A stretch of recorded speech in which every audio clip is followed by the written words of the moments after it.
Pure তাত্ত্বিক জায়গা থেকে ইসলামিক সমাজ কাঠামো কি, এটা একটা পিওর তাত্ত্বিক বিষয় আমাদের বুঝতে হবে। এই নিয়ে আমার আলাদা লেকচার আমি জানি না ইউটিউবে আছে কিনা, বাট এটা একটা আলাদা ডিসকোর্স যে অ্যাকচুয়াল, যেমন আজকে শুরুতে বলছি যে শাসকের সাথে জনগণের সম্পর্ক কেমন ইসলামিক সমাজে, সেটা হচ্ছে এইভাবে যে তোমাদের জানের উপরে তোমাদের যতটুকু অধিকার আমি কি তার চেয়ে বেশি অধিকার প্রাপ্ত নই, নবীজি বলতেছেন।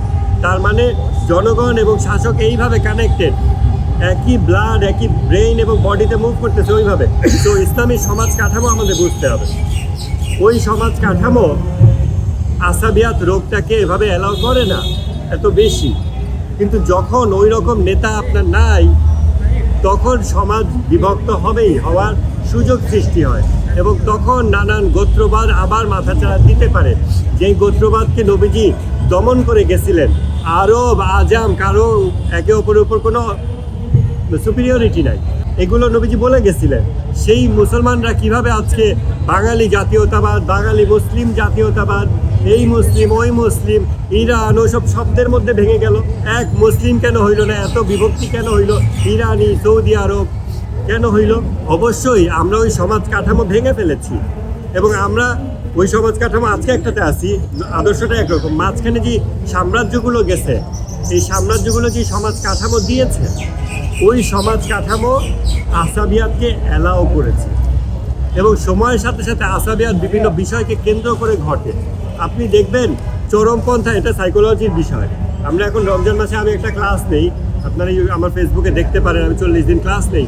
সেখানে আমরা ইসলামিক স্পিরিচুয়াল সাইকোলজির উপরে আলাপ করি।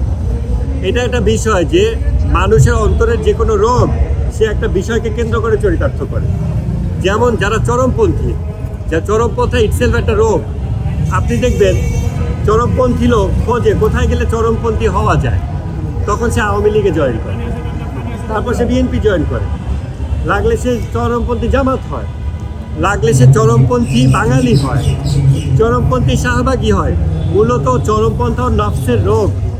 ও দেখে আমার সোসাইটিতে চরমপন্থী হওয়ার কী বিষয় উপাদান আছে। চরমপন্থী ব্রিটিশ আছে, ব্রিটিশ ইগোকে কেন্দ্র করে সে চরমপন্থী। হ্যাঁ, সে একটা উপাদান খোঁজে, যে উপাদানকে কেন্দ্র করে সে তার রোগটাকে চরিতার্থ করবে, আর কিছু না, তাই না? এই যে আমাদের এই যে এখানে তো আর্ট রিলেটেড ডিপার্টমেন্ট আছে, ছবি আঁকে, চারুকলা, এগুলো আছে।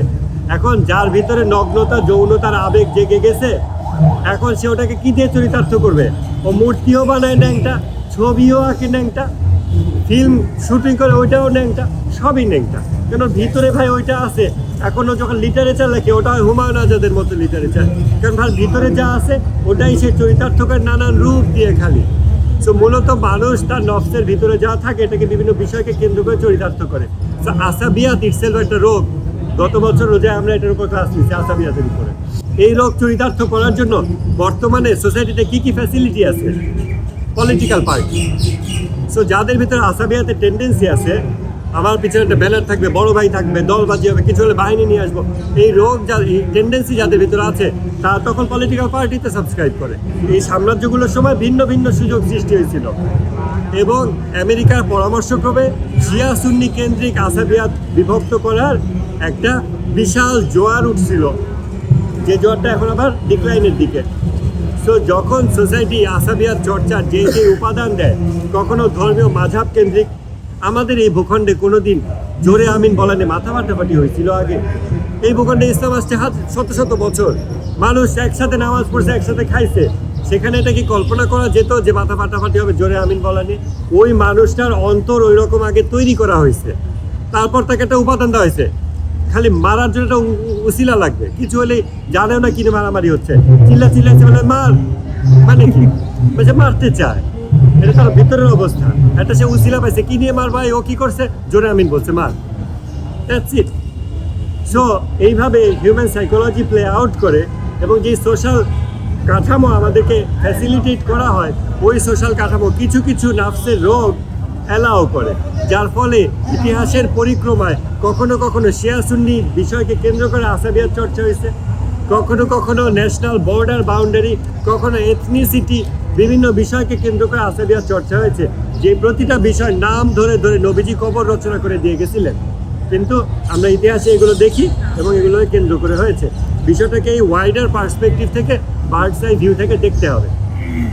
বইটা বুঝতে হলে, দেখতে হলে এই ইরানের বিপ্লবের স্থপতি ইমাম খোমেনির চেহেল হাদিস বইটা পড়লে অনেক বেশি জানা যাবে।